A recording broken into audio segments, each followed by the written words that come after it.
Good morning, good morning, good morning, good morning, good morning, अब very good morning to all. क्या हाल है भाई आप लोगों के? बढ़िया, फर्स्ट क्लास, शानदार जानदार, एकदम झकास। Good morning, good morning, good morning, a very good morning to all. कैसे हो भाई आप सभी? एकदम बढ़िया, फर्स्ट क्लास, शानदार जानदार। हाँ जी।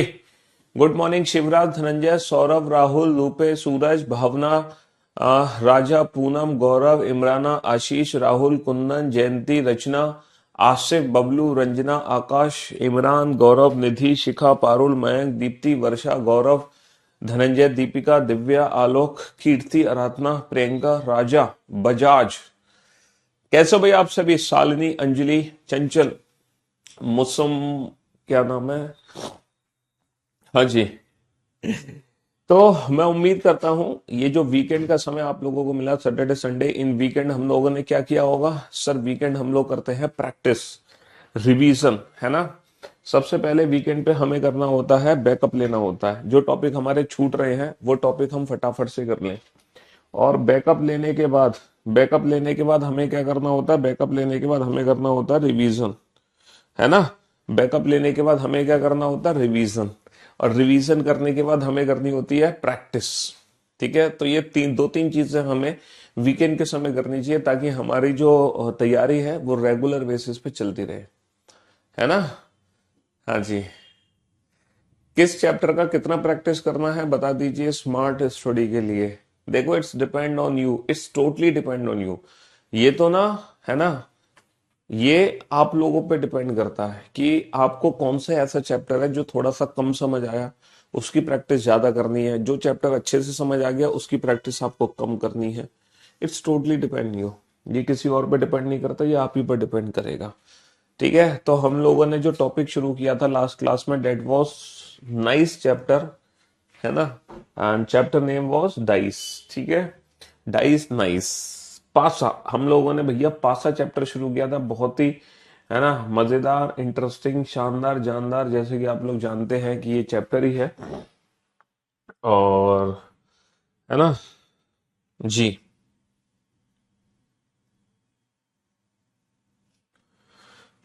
तो डाइस चैप्टर में मैंने आप लोगों को बताया था कि भैया टोटल होती है 6 सरफेस। टोटल कितनी सरफेस होती है? टोटल 6 सरफेस होती है। जब भी हम डाइस को देखते हैं तो एट ए टाइम हमें कितनी सरफेस दिखाई देती है? सिर्फ 3 सरफेस दिखाई देती है। बाकी की 3 सरफेस छिपी हुई हैं, और जो हमारे एग्जाम में जो क्वेश्चंस आएंगे वो हिडन सरफेसेस से रिलेटेड ही आएंगे। छिपी हुई सतह से रिलेटेड ही क्वेश्चन हमारे एग्जाम में पूछे जाएंगे। अच्छा, मैंने आपको क्या बताया था? डाइस का क्वेश्चन जब एग्जाम में आएगा, या तो वन फिगर क्वेश्चन आएगा, जय सिया राम, जय सिया राम, या तो वन फिगर क्वेश्चन हमारे एग्जाम में आएगा, या फिर टू फिगर क्वेश्चन, या मोर देन टू फिगर, या फिर ओपन फिगर, या लैंग्वेज बेस्ड क्वेश्चन। ये टोटल 5 केस बनते हैं। अच्छा, टू फिगर क्वेश्चन जब हमारे एग्जाम में आएगा तो टू फिगर के अंदर भी टोटल 3 केस बनने थे। या तो नो कॉमन वाला क्वेश्चन आएगा, या वन कॉमन, या टू कॉमन। हमने लास्ट सेशन में जो क्वेश्चंस किए थे वो केस फर्स्ट किया था हमने। कौन सा केस किया था? पहला केस किया था when only one figure is given. लेकिन केस फर्स्ट पढ़ने से पहले मैंने आपको स्टैंडर्डाइज की डेफिनेशन समझाई थी। What are the standardises? मानक पासा क्या होते हैं? तो मानक पासा को समझाया था। एक ऐसा पासा जिसमें हर दो विपरीत सतह का योग 7 हो, उस पासे को मानक पासा कहते हैं। और अगर कोई ऐसा पासा जिसमें हर दो विपरीत सतह का योग 7 नहीं है, तो वो सारे के सारे कौन से डाइस कहलाते हैं? जनरल या साधारण डाइस कहलाते हैं, साधारण पासा कहलाते हैं। तो हम लोगों ने कल जितने भी क्वेश्चंस किए थे लास्ट सेशन में, वो वन फिगर वाले क्वेश्चन थे। और वन फिगर वाले क्वेश्चन बेटा कंप्लीटली एग्जाम में किस पे डिपेंड करेंगे? ऑप्शन पे डिपेंड करेंगे। हमने टोटल कितने क्वेश्चन किए थे? 5 क्वेश्चन किए थे। तो वो था हमारा पहला केस। हमने टोटल 5 क्वेश्चन कर लिए थे, और वो हमारा पहला केस था, case first, when only one figure is given. और वन फिगर में बेटा कोई भी सरफेस किसी भी सरफेस के अपोजिट आ सकती है। जो 3 सरफेस हमें ये क्या हो गया भाई? ये क्या हो गया? गायब ही हो गया।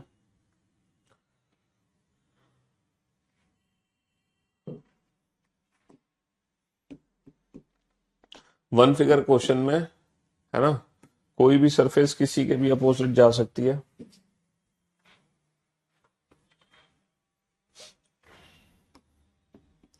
जो 3 सरफेस हमें दिखाई दे रही है उसके विपरीत जो 3 सरफेस हमें नहीं दिखाई दे रहे हैं वो होंगी।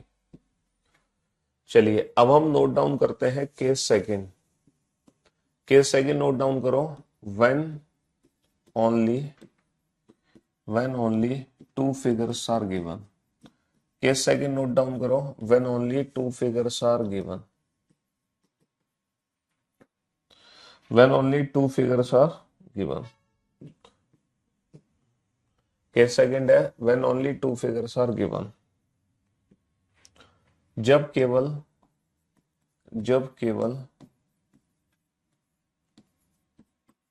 दो स्थितियां दी जाती हैं। अच्छा, ये जो दो स्थितियां दी जा रही हैं बेटा, ये एक ही पासे की हैं। When only two figures are given, जब केवल दो स्थिति दी जाती है। ये जो दो स्थिति दी जा रही है, ये एक ही पासे की दो स्थिति है। ऐसा मत समझना ये अलग अलग पासे हैं, ये एक ही पासे की दो अलग अलग स्थितियां हैं जब केवल दो स्थिति दी जाती हैं। अच्छा, टू फिगर्स वाले क्वेश्चन कैसे बनते हैं ये बताओ, है? टू फिगर वाले क्वेश्चन कैसे बनते हैं? टू फिगर में कितने केस बनते हैं सर? टू फिगर के अंदर तीन केस बनते हैं, no common, one common, two common. तो सबसे पहले हम शुरू करेंगे when only two figures are given of a single dice, जब एक ही पासे की, है ना, दो स्थितियां दी जाती हैं। इसमें सबसे पहला केस है when there is no common, जब दोनों फिगर में एक भी सरफेस हमारी सामान्य ना हो, when there is no common. There are two different positions of a single dice are given, यहां पर एक ही पासे की दो अलग अलग स्थितियां दी गई है। व्हेन देयर, अरे भैया क्या हो गया, आज किसकी नजर लग गई हमारे बोर्ड को? हाँ, यहां पर एक ही पासे की दो अलग अलग स्थितियां दी गई हैं।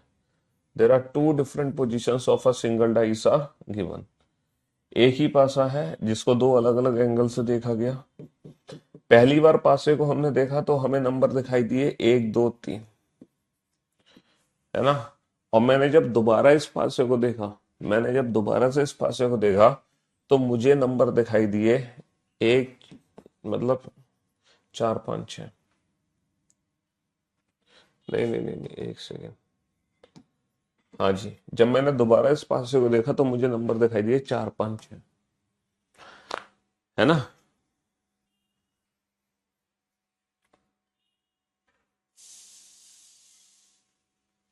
ओहो,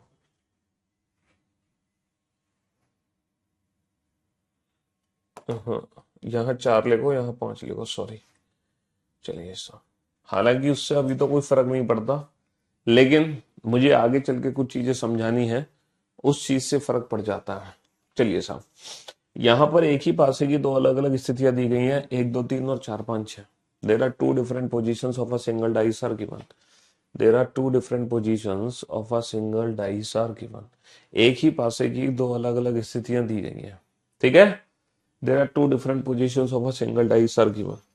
अच्छा, ये बताओ मुझे, जब मैं एक ही पासे की दो अलग अलग स्थितियां आपको दिखाऊंगा, तो आपको नहीं लग रहा कि सर ये जो क्वेश्चन है, ये question exactly one figure question होगा?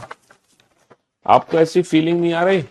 सर अगर एक ही डाइस की दो अलग अलग स्थितियां दी जाए, जैसे पहली बार जब हमने डाइस को देखा तो हमें दिखाई दिए 1 2 3, जैसे कि ये 1 है, ऊपर 2 है, सामने क्या है 3, 1 2 3। हमने पहली बार डाइस को देखा तो हमें 1 2 3 दिखा, और इसी डाइस को जब मैंने दोबारा से देखा तो मुझे दिखाई दिया 4 5 6, है ना। मुझे दिखाई दिया 4 5 6 4, हालांकि इसमें 4 5 6 अलग बना हुआ है, यहाँ 4 5 6 अलग बना हुआ है, समझ रहे हो, है ना। ऊपर 4 है, ऊपर 4 है, सामने 6 आना चाहिए, क्योंकि सामने 5 है 6, उससे फर्क नहीं पड़ता। तो यहाँ पर एक ही डाइस की दो अलग अलग स्थितियां दी गई हैं, बिल्कुल दी गई हैं सर, एक ही डाइस की दो अलग अलग स्थितियां, और दोनों स्थितियों में कुछ भी कॉमन नहीं है, देयर इज नो कॉमन। तो आपको नहीं लगता ये क्वेश्चन वैसे ही सॉल्व होगा जो पिछली क्लास में हमने क्वेश्चन सॉल्व किए थे? अगर एग्जाम में पूछा जाए find the number which is opposite to, find the number which is opposite to 1, एक के विपरीत कौन सी सतह होगी? Find the number which is opposite to 1, एक के विपरीत कौन सी सतह होगी? एंड देर आर 4 ऑप्शंस, 4 5 6, इधर 4 5 और 6, है ना। आपको नहीं लगता ये क्वेश्चन सर लास्ट वाली क्लास में जो हमने क्वेश्चंस किए थे बिल्कुल उसी तरह से हमें डील करना है? बिल्कुल उसी तरीके से डील करना है हमें। तो लास्ट वाली क्लास में जो ऑप्शंस हमने किए थे, जरा से उन ऑप्शंस को दोबारा से हम क्या कर लेते हैं, रिकॉल कर लेते हैं, है ना। उन ऑप्शंस को हम रिकॉल कर लेते हैं कि वो ऑप्शंस क्या क्या थे।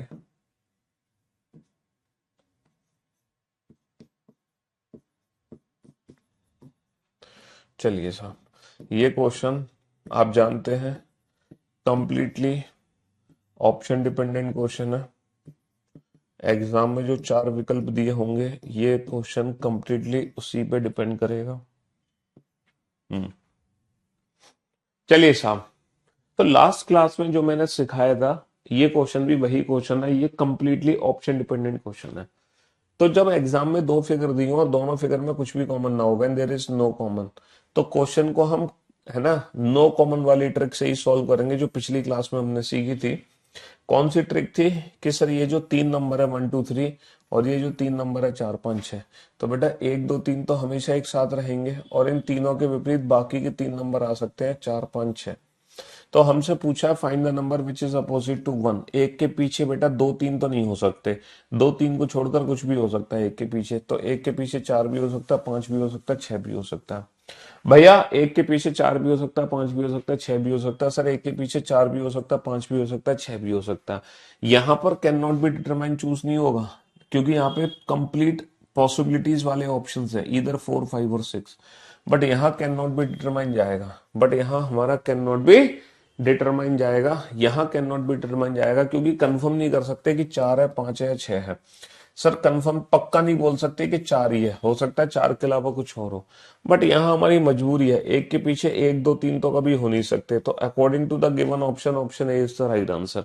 सर एक के पीछे कभी 2 तो हो नहीं सकता, तो इसका मतलब इन तीनों में से कोई एक ऑप्शन चूज करना है। इसका मतलब एग्जामिनर क्या चाह रहा है कि हम इसको स्टैंडर्डाइज मान के आंसर दे, और स्टैंडर्डाइज अगर इसको मानते हैं तो 1 के अपोजिट क्या आएगा, स्टैंडर्डाइज अगर इसको मानते हैं तो 1 के अपोजिट क्या आएगा, 1 के अपोजिट 6 आ जाएगा। तो ये क्वेश्चन भी कंप्लीटली ऑप्शन डिपेंडेंट क्वेश्चन है, लास्ट क्लास क्वेश्चंस की तरह। पिछली क्लास में जो क्वेश्चंस किए थे ये भी वही क्वेश्चन है जो लास्ट क्लास में क्वेश्चंस किए थे, एग्जैक्टली ये क्वेश्चन भी बिल्कुल वही क्वेश्चन है। बताओ इस क्वेश्चन में जरा सा भी फर्क हो तो कोई फर्क ही नहीं है ना। Next, again there are 2 different positions of a single dice are given. फिर से हम एक ही पासे की 2 अलग अलग स्थितियां आपके सामने रखते हैं, है ना। फिर से हम एक ही पासे की 2 अलग अलग स्थितियां आपके सामने रखते हैं, and there is no common. जैसे पहली बार जब हमने पासे को देखा तो हमें दिखाई दिया ए बी एफ, दोबारा से देखा तो हमें दिखाई दिया सी डी ई। क्वेश्चन है find the number which is opposite to E. Find the number which is opposite to E. E के विपरीत सतह ज्ञात कीजिए। ई के विपरीत सतह ज्ञात कीजिए। Find the number which is opposite to E. Find the number which is opposite to E. E के विपरीत सतह ज्ञात कीजिए। और ये क्वेश्चन भी कंप्लीटली ऑप्शन डिपेंडेंट क्वेश्चन होगा, ए बी एफ, और चौथा विकल्प होगा can not be determine, A C D E, है ना। Find the number which is opposite to E. E के विपरीत सतह ज्ञात कीजिए। ये क्वेश्चन भी कंप्लीटली ऑप्शन डिपेंडेंट क्वेश्चन है। According to the given option हमें बेस्ट ऑप्शन चूज करना पड़ेगा। According to the given option हमें बेस्ट ऑप्शन चूज करना पड़ेगा। ई के विपरीत क्या है ना। ई के विपरीत क्या है, इधर ए और बी, इधर सी और डी, इधर ए और सी, इधर बी और D.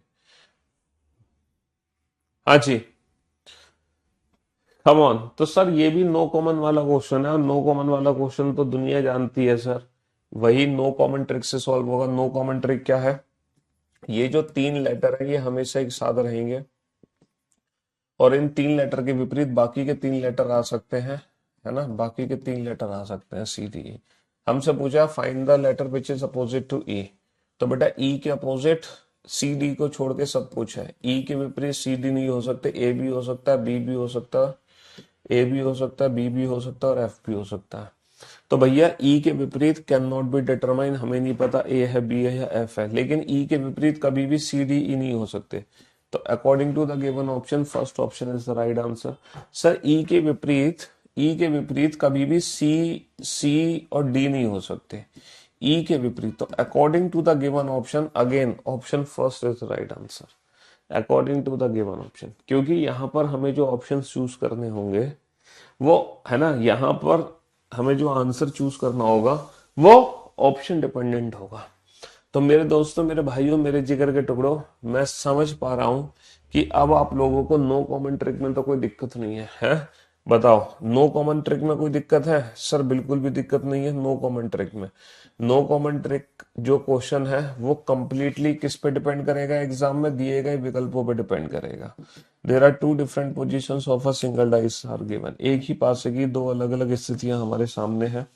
Eight the rate dollar hash, percentage, copyright and divide, है ना? There are two different positions of a single dice are given. Find the symbol which is opposite to dollar. Dollar के विपरीत कौन सा symbol है? Dollar के विपरीत कौन सा सिंबल है? डॉलर के विपरीत प्लस है, डॉलर के विपरीत माइनस है, डॉलर के विपरीत डिवाइड है, या डॉलर के विपरीत हैज है, या डॉलर के विपरीत हैज है। Find the symbol which is opposite to dollar. Dollar के विपरीत कौन सा सिंबल होगा? हाँ जी, डॉलर के विपरीत कौन सा सिंबल होगा? जल्दी से बताओ।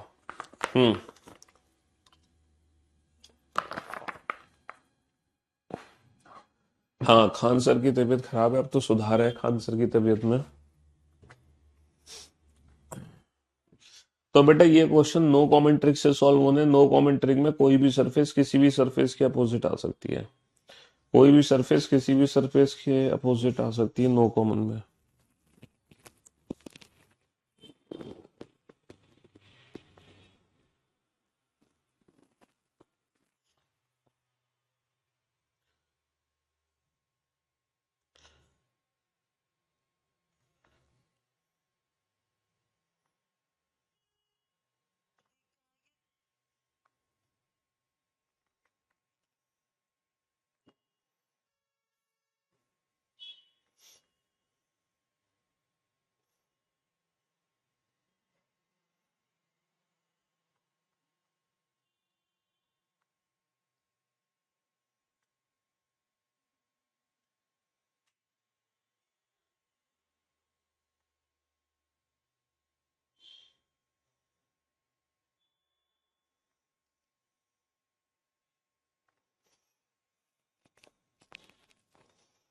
हाँ जी, चलिए साहब, तो बोर्ड पे ध्यान देना और ध्यान से सुनने और समझने की कोशिश करना। बेटा ये क्वेश्चन कैसे सॉल्व होगा?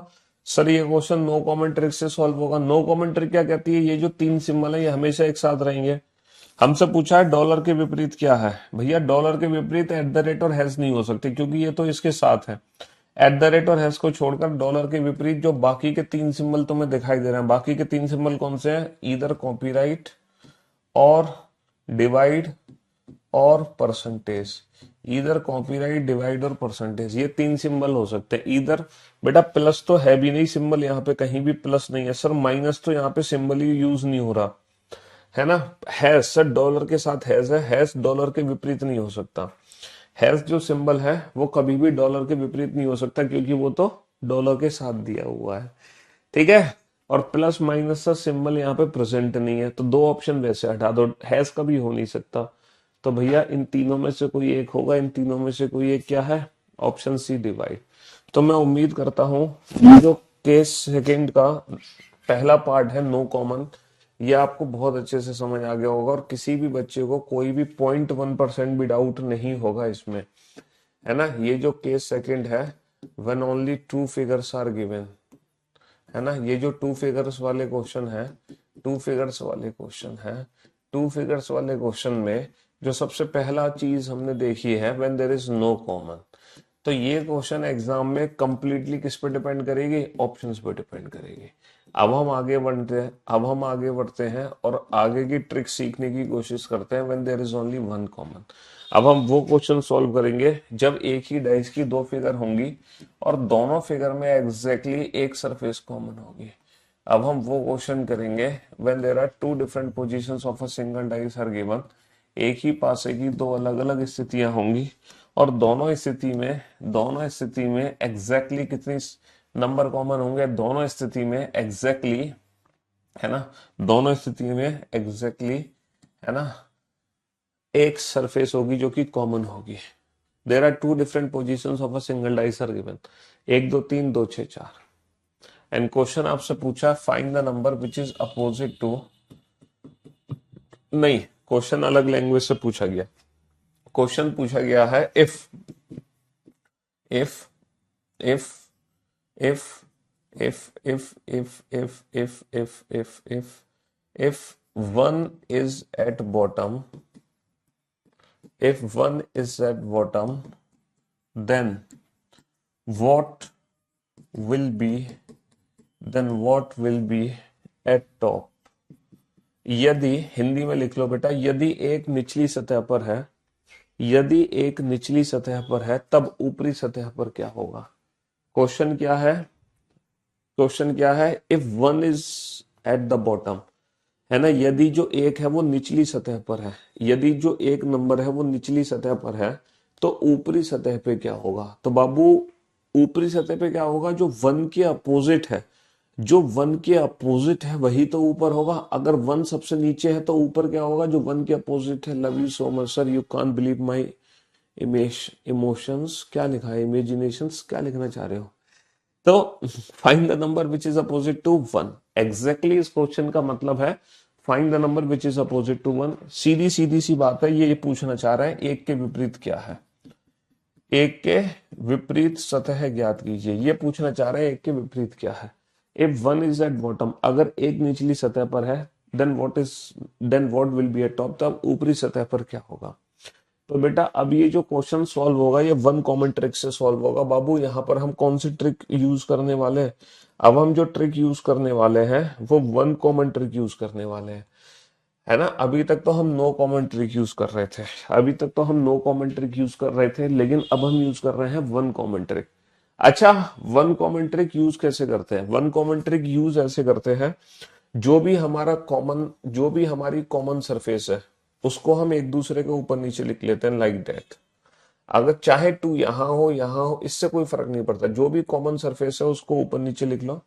अब बस एक छोटा सा काम करना है, आपने एक डायरेक्शन पढ़ी होगी, है ना, क्लॉकवाइज। आपने एक डायरेक्शन का नाम सुना होगा क्लॉकवाइज, यानी कि घड़ी की दिशा में। ये जो डायरेक्शन है ये कुछ इस तरीके से होती है, क्लॉकवाइज, घड़ी की दिशा। तो आपको बस एक काम करना है, ये जो कॉमन सरफेस है ना, इससे घड़ी की दिशा में घूमना है। अच्छा, इस कॉमन सरफेस से घड़ी की दिशा में घूमोगे तो बेटा दो के बाद क्या आएगा? सर दो के बाद तीन आएगा, तीन के बाद एक आएगा। और जो काम तुमने पहले फिगर में किया, जो काम तुमने पहले फिगर में किया, एग्जैक्टली वही काम दूसरे फिगर में करो।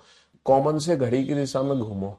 अगर घड़ी की दिशा में घूमोगे तो बेटा दो के बाद छह आएगा, छह के बाद चार आएगा।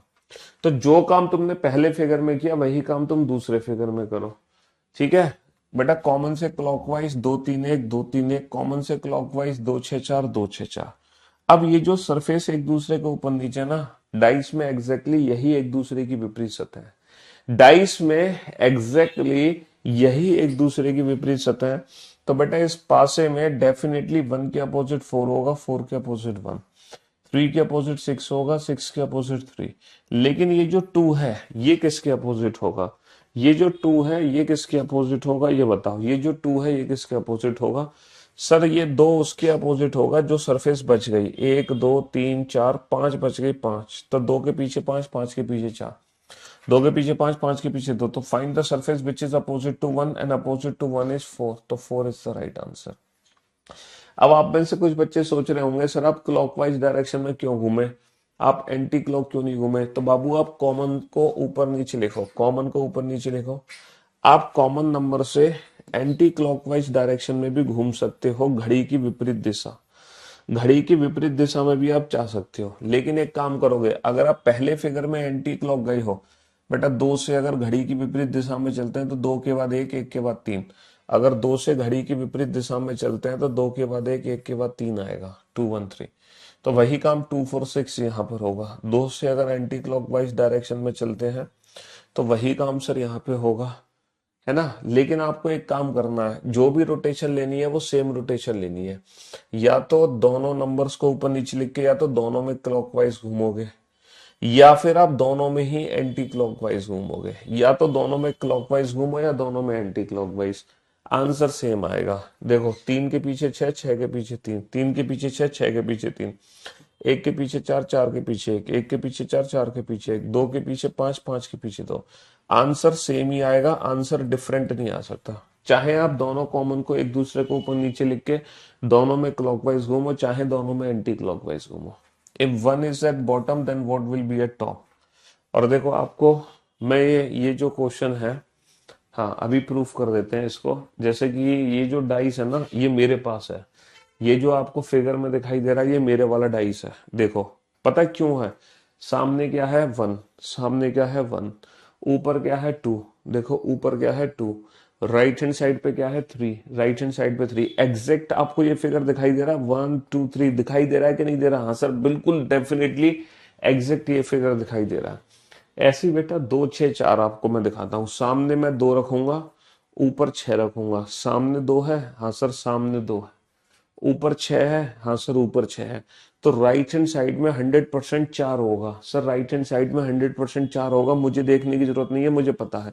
सामने दो ऊपर छह, तो राइट हैंड साइड में 100% क्या होगा? चार होगा। हाँ सर बिल्कुल चार है।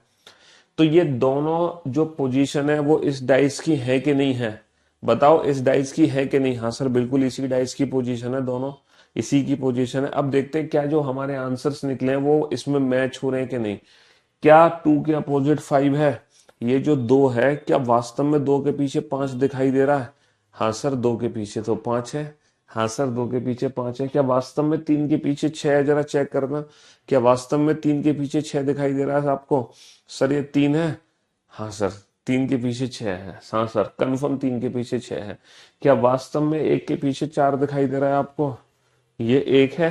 हाँ सर ये एक है। देखना जरा। हाँ सर एक के पीछे चार है। सर ये तो जादू हो गया है। अब मैचिंग हो गई तुम्हारी। ये दोनों फिगर भी मुझे दिखाई दिए थे और ये आंसर्स भी हमारे मैच ऑन हो चुके हैं। ठीक है। हम्म। यहां पर अगर मैं नंबर्स लिख रहा हूं ना, छह और चार, तो बेटा बहुत सोच समझ के लिख रहा हूं। अगर तुम यहाँ पे नंबर्स उल्टे सीधे लिख दोगे ना तो तुम्हारा क्वेश्चन गलत हो जाएगा। इसीलिए आप अपनी मर्जी से क्वेश्चन नहीं बना सकते, एक टीचर ही इन क्वेश्चंस को बना सकता है। आप सोचोगे सर हम कोई भी क्वेश्चन बना दे, तो ऐसा पॉसिबल नहीं है। समझ गए? चलिए साहब, again there are two different positions of a single dice are given. एक ही पासे की दो अलग अलग स्थितियां दी गई है। ठीक है, there are two different positions of a single dice are given. एक ही पासे की दो अलग अलग स्थितियां यहाँ पे दी गई हैं। ठीक है जी। पहली बार पासे को देखा तो आपको दिखाई दिया ए बी सी। दोबारा से इस पासे को देखा तो आपको दिखाई दिया भैया, आपको क्या दिखाई दिया? आपको दिखाई दिया सी एफ ई। सी एफ ई। अब आप ये पता लगाओ, find the letter which is opposite to A, opposite to B, opposite to C, opposite to D, opposite to E and opposite to F. जल्दी से पता लगाओ। Find the letter which is opposite to A, opposite to B, opposite to C, opposite to D, opposite to E, opposite to F.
हाँ जी। तो मेरे दोस्तों, मेरे भाइयों, मेरे जिगर के टुकड़ों, कौन सी ट्रिक यहाँ पे लगेगी सर? वन कॉमन ट्रिक लगेगी। सर कौन सी सरफेस कॉमन है? सरफेस सी कॉमन है। तो सी को हम क्या कर लेते हैं? क्या बताइए हमने ट्रिक के बारे में? सर जो लेटर कॉमन है इसको ऊपर नीचे लिख लो, कॉमन से clockwise. C A B. C A B जो काम हमने पहले फिगर में किया भाई, दूसरे फिगर में कॉमन से clockwise C F E. Common से क्लॉकवाइज सी एफ ई, है ना? तो भैया ए के पीछे क्या है? ए के पीछे एफ, एफ के पीछे ए के पीछे एफ है और एफ के पीछे ए है। बहुत बढ़िया। अच्छा, बी के पीछे ई के पीछे बी के पीछे ई और ई के पीछे क्या है? बी है। अब ये जो लेटर सी है ये किसके विपरीत होगा? सर लेटर सी के तो विपरीत हो नहीं सकता। सी के विपरीत डी है और डी के विपरीत सी है। तो ये हो गई वन कॉमन ट्रिक। अब बताओ वन कॉमन ट्रिक में किसी को कोई डाउट, किसी को कोई दिक्कत? हम्म। अब मैं आप लोगों को ना टू कॉमन ट्रिक और सिखाता हूँ, और फिर टू कॉमन ट्रिक जैसे ही आप सीख लोगे उसके बाद फिर मैं प्रैक्टिस कराऊंगा वन फिगर क्वेश्चन और टू फिगर क्वेश्चन की। More than two figure question अभी नहीं करेंगे, है ना? तो पहले टू कॉमन ट्रिक और सीख लेते हैं, फिर हम प्रैक्टिस करेंगे बेटा वन फिगर और टू फिगर की, है ना? अभी तो हम कंसेप्ट सीख रहे हैं, अभी मैं क्वेश्चंस की प्रैक्टिस नहीं करा रहा कि एग्जाम में ना डिफरेंट डिफरेंट टाइप्स के भी क्वेश्चंस आते हैं। एग्जाम में क्वेश्चन कैसे आते हैं ये हम डिस्कस करेंगे थोड़ी देर में। फिलहाल एक बार मैं सेकंड केस बेटा सारे कंसेप्ट आपको सिखा दूं, क्योंकि देखो नो कॉमन का कंसेप्ट हमने सीख लिया जो कि क्वेश्चन कंप्लीटली ऑप्शन डिपेंडेंट है। हमने वन कॉमन ट्रिक सीख ली। हमने वन कॉमन ट्रिक बेटा बहुत खतरनाक ट्रिक है, हमें एग्जैक्ट आंसर पता चल जाते हैं। अब मैं आप लोगों को टू कॉमन ट्रिक सिखा दूं, और फिर हम, है ना, फिर हम इसकी प्रैक्टिस करेंगे अच्छे से जो एग्जाम में पूछे गए क्वेश्चन है। फिर हम एग्जाम में पूछे गए क्वेश्चंस की प्रैक्टिस करेंगे, ठीक है? तो क्वेश्चन नंबर 11। अब टू कॉमन ट्रिक कैसे काम करती है ये वो सीख लेते हैं। There are two different positions of a single dice are given. एक ही पासे की दो अलग अलग स्थितियां हमारे सामने। There are two different positions of a single dice are given. पहली बार पासे को देखा, पहली बार पासे को देखा तो हमें दिखाई दिया 1 2 3। दोबारा से इस पासे को देखा तो हमें दिखाई दिया 4 2 1। There are two different position of a single dice are given. यहाँ पर एक ही पासे की दो अलग अलग पोजीशन है। सर आपसे बीओडी पढ़ा है मैंने, इस बैच का सी सेट कर, इस बैच का सी सेट कर क्वेश्चन उड़ा दिए। बिल्कुल उड़ाई दोगे सी सेट। स्टेनो, एसएससी स्टेनो के लिए बेस्ट विशेष, wish you very very all the best. चलिए साहब, अब हम सीखेंगे टू कॉमन ट्रिक। बेटा टू कॉमन ट्रिक क्या होती है जरा ध्यान से सुनना। टू कॉमन ट्रिक में क्या करते हैं, जो सरफेस कॉमन होती है ना उन कॉमन सरफेस को हटा दो। जो सरफेस कॉमन होती है उन कॉमन सरफेसेस को हटा दो। कॉमन सरफेसेस को हटाने के बाद जो सरफेस बच गए, कॉमन सरफेसेस को हटाने के बाद जो सरफेस बच गए वो डेफिनेटली एक दूसरे के विपरीत होंगे। भैया इस डाइस में 3 के पीछे 4 होगा, 4 के पीछे 3 होगा। लेकिन ये जो 1 या 2 है इसके पीछे क्या होगा बेटा? सर 1 या 2 के पीछे वो सरफेसेस होंगी जो कि दिख नहीं रही। कौन कौन सी सरफेस नहीं दिख रही? 5 और 6। तो बेटा ये क्वेश्चन भी एग्जाम में कंप्लीटली ऑप्शन डिपेंडेंट है। ऑप्शन को कैसे चूज करना है ये हम सीख चुके हैं नो कॉमन वाले क्वेश्चंस में, है ना? ऑप्शंस को कैसे चूज करना है, जैसे अगर आपसे पूछा जाए 1 के पीछे क्या है, 2 के पीछे क्या है, 3 के पीछे क्या है, 4 के पीछे क्या है, 5 के पीछे क्या है, 6 के पीछे क्या है, तो बेटा आपके आंसर्स क्या होंगे जरा लिखना है एक बार। ऐसे question number 12, again there are two different positions of a single dice are given. फिर से बेटा एक ही पासे की ना दो अलग अलग स्थितियां आपके सामने होंगी। एक ही पासे की दो अलग अलग स्थितियां होंगी। पहली बार डाइस को देखा तो हमें दिखाई दिया ए बी सी, दोबारा से देखा तो मुझे दिखाई दिया D C B. There are two different position of a single dice are given. बताओ कौन सी ट्रिक लगेगी इस क्वेश्चन में? No common trick, one common trick या टू कॉमन ट्रिक? हमने 3 ट्रिक सीख ली। नो कॉमन ट्रिक, है ना, one common trick, no common trick, one common trick और टू कॉमन ट्रिक। तो यहाँ पे कितनी सरफेस कॉमन है? यहाँ पे 2 सरफेस कॉमन है। बीसी बीसी हटा दो। तो बीसी बीसी हटाने के बाद जो बच गए डेफिनेटली वो एक दूसरे के अपोजिट होंगे। ए के पीछे डी, डी के पीछे ई, और ये जो बी और सी है इसके विपरीत वो लेटर्स होंगे जो कि दिखाई नहीं दे रहे। कौन कौन से लेटर दिखाई नहीं दे रहे? ई और एफ, है ना? तो हमसे पूछा जाए find the letter which is opposite to A, opposite to B, opposite to C, opposite to D, opposite to E and opposite to F, then your answer will be चलिए साहब, फटाक से आंसर्स लिखो जल्दी से।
चलिए साहब, तो बेटा टू कॉमन ट्रिक क्या कहती है, जो कॉमन सरफेसेस है उनको हटा दो।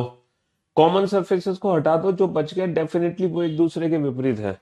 और जो कॉमन सरफेस है एक और दो, उनके विपरीत वो है जो कि नंबर दिख नहीं रहे, 5 और 6।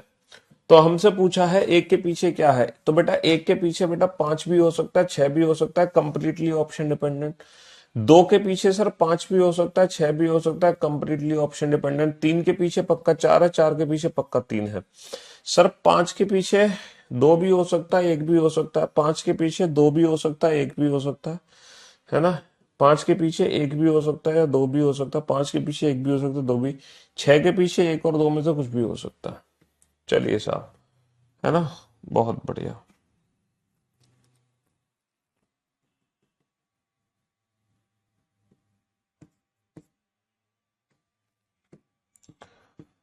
हाँ जी सर, ए के पीछे डी होगा, बहुत बढ़िया, है ना। ए के पीछे डी होगा सर। बी के पीछे ना, बी के पीछे ई और एफ में से कुछ भी हो सकता है, बहुत बढ़िया। सर सी के पीछे ई और एफ में से कुछ भी हो सकता है, बहुत बढ़िया। सर डी के पीछे ए होगा, बहुत बढ़िया। सर ई के पीछे बी और सी में से कुछ भी हो सकता है, बहुत बढ़िया। सर एफ के पीछे बी और सी में से कुछ भी हो सकता है, बहुत बढ़िया। तो ये हमारे अपोजिट नंबर्स आ गए। तो मैं उम्मीद करता हूं आपको टू कॉमन ट्रिक भी समझ आ गई होगी। तो one common, two common, no common, ये तीनों ट्रिक अच्छे से समझ आ गई। नहीं समझ आई तो एक बार फिर से मैं तीनों ट्रिक एक साथ लिख देता हूँ, है ना। तीनों ट्रिक एक साथ लिख देता हूँ ताकि आपको क्लियर हो जाए मैटर, है ना। There are two different positions of a single dice are given. Again there are two different positions of a single dice are given.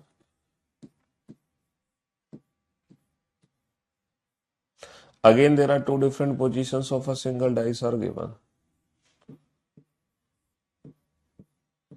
ठीक है जी। There are two different positions of a single dice are given. There are two different positions of a single. आपको ये identify करना है कि किस question में to common trick है, किस में वन कॉमन ट्रिक, किस में no common trick. Question number 13, question number 14 and question number 15। आपको खुद ही चेक करना है टू कॉमन ट्रिक किसमें, वन कॉमन ट्रिक किसमें और नो कॉमन ट्रिक कितने हैं। A C D and D F E. ठीक है। आपसे पूछा है find the letter which is opposite to B. Find the letter which is opposite to B, B के विपरीत क्या है, ठीक है। और बी के विपरीत क्या है, dollar copyright has percentage at the rate और star, find the surface which is opposite to star, find the surface which is opposite to star. आपको खुद चेक करना है नो कमेंट्री किस में लगेगी, वन कमेंट्री किस में लगेगी और टू कमेंट्री किस में लगेगी। आप खुद आइडेंटिफाई करोगे इस चीज को। 1 2 3 है ना, 1 2 3, 1 3 6, 1 3 6। Find the surface which is opposite to 5, 5 के विपरीत क्या है। चलो ये तीनों क्वेश्चन आपके सामने है ना। जल्दी से एक बार क्विक रिवीजन हो जाएगा। कैसे पता लगाओगे कि वन कमेंट्री किस में, टू कमेंट्री किस में और नो कमेंट्री किस में, जल्दी से चेक करके बताओ, फटाफट से चेक करके बताओ।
हाँ जी, पहचान में आ गया किस क्वेश्चन में कौन सी ट्रिक लगेगी।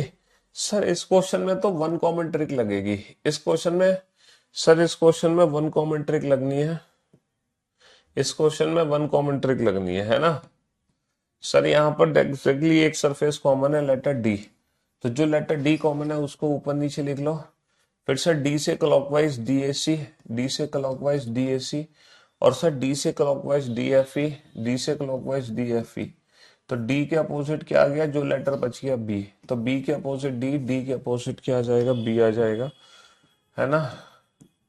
हाँ जी, चलिए साहब क्वेश्चन नंबर 13 में लगेगी वन कॉमन ट्रिक। कौन सी ट्रिक लगेगी इसमें, वन कॉमन ट्रिक लगेगी, इसके अलावा कोई और ट्रिक नहीं लग सकती। अच्छा इस क्वेश्चन में कौन सी ट्रिक लगेगी सर, इस क्वेश्चन में नो कॉमन ट्रिक लगेगी। इस क्वेश्चन में नो कॉमन ट्रिक लगेगी क्योंकि ये तीनों सिंबल अलग अलग हैं। तो स्टार के opposite eight the rate percentage को छोड़कर बाकी के तीनों में से कोई भी हो सकता है। स्टार के अपोजिट डॉलर भी हो सकता है, कॉपीराइट भी हो सकता है और हैज भी हो सकता है। तो ये क्वेश्चन कंप्लीटली ऑप्शन डिपेंडेंट हो गया, है ना। हाँ जी सर, ये है हमारी टू कॉमन ट्रिक, ये है हमारी टू कॉमन ट्रिक। तो भैया टू कॉमन ट्रिक का मतलब है ना, टू कॉमन ट्रिक का मतलब क्या है कि ये दो 1 3 1 3 कॉमन है। तो टू कॉमन ट्रिक में जो सरफेस बच जाती हैं वो डेफिनेटली एक दूसरे के अपोजिट होती हैं, 2 के पीछे 6, 6 के पीछे 2। लेकिन 1 और 3 के विपरीत जो नंबर बच गए 4 और 5। तो भैया 5 के पीछे क्या होगा सर, 5 के पीछे 1 भी हो सकता है, 5 के पीछे 3 भी हो सकता है, 5 के पीछे 1 और 3 में से कुछ भी हो सकता है, 5 के पीछे 1 और 3 में से कुछ भी हो सकता है। टू कॉमन ट्रिक वाला कैसे प्रूफ करोगे तुम बेटा, टू कॉमन ट्रिक में एक ही कंफर्म करते हैं, बाकी कोई भी सरफेस किसी के भी विपरीत जा सकती है ना। टू कॉमन ट्रिक वाला प्रूफ देखो ऐसे कर सकते हैं हम, मैं आपको बताऊं, मैं प्रूफ करता हूं। हाँ 2 के पीछे 6 लेना पड़ेगा। टू कॉमन ट्रिक वाला देखो ऐसे प्रूफ कर सकता हूं मैं। जैसे पहली बार जब मैंने 500 को देखा तो आपको दिखाई दिया 1 2 3, ठीक है जी, 1 2 3। दोबारा से जब मैंने इस पासे को देखा, दोबारा से जब मैंने इस पासे को देखा तो आपको दिखाई दिया 3 2 4, 3 1 2 3 1 2 3 4। ठीक है, चलिए साहब,